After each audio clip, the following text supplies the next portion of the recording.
The weight of the river. Deep in the heart of a vast forest, a young traveler named Kavi reached the edge of the gushing river.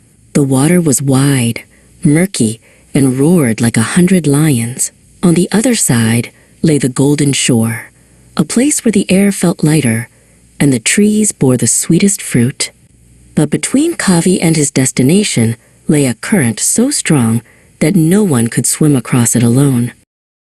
Kavi felt a prickle of fear as he watched the water churn. He didn't know what jagged rocks lay beneath the swirling foam.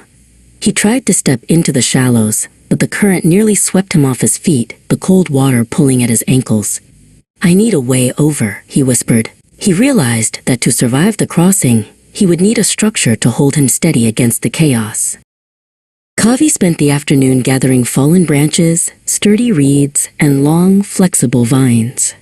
He remembered the lessons he had been taught about the rules of the wood, how to knot the vines tight, and how to layer the branches so they wouldn't sink. He worked with great care, following every instruction he had ever heard from the elders, believing that if he followed the rules perfectly, he would be safe. By sunset, the raft was complete. It was a sturdy, humble thing, made of logs and woven reeds, but it was strong. Kavi felt a sense of immense relief. To him, the raft represented safety, order, and the success of his rituals. He patted the rough wood, feeling grateful for the rules of building that had allowed him to create such a reliable tool for his survival. Kavi pushed the raft into the water and climbed aboard. As the current grabbed him, the raft held firm. He used a long pole to navigate around jagged rocks and swirling eddies. Every time a wave crashed against the side, the raft kept him dry and safe. In the middle of the dangerous river, the raft was his entire world, his only protection against the deep. With one final push, the raft bumped against the soft sand of the golden shore. Kavi stepped off onto the grass, feeling the warmth of the sun and the scent of flowers. He had made it.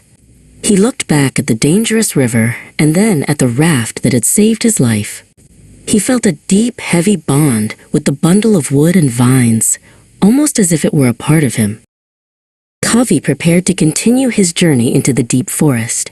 But then he hesitated. "This raft is wonderful," he thought. "It protected me when I was afraid. It is the result of all the rules I followed.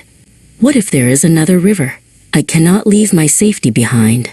He heaved the heavy, wet raft onto his shoulders, balancing it precariously on his head, determined to keep it forever.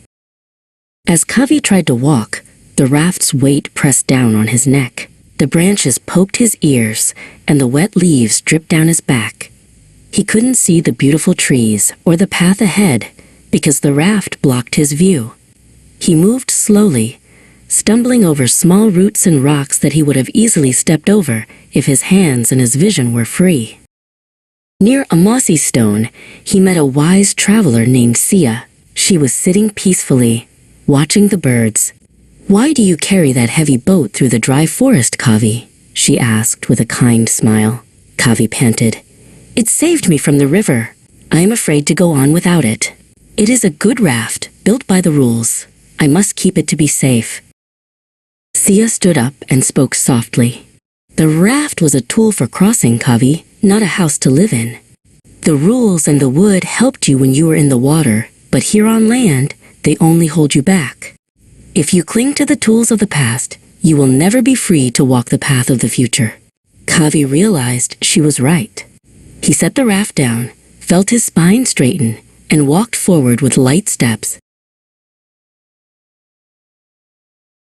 The day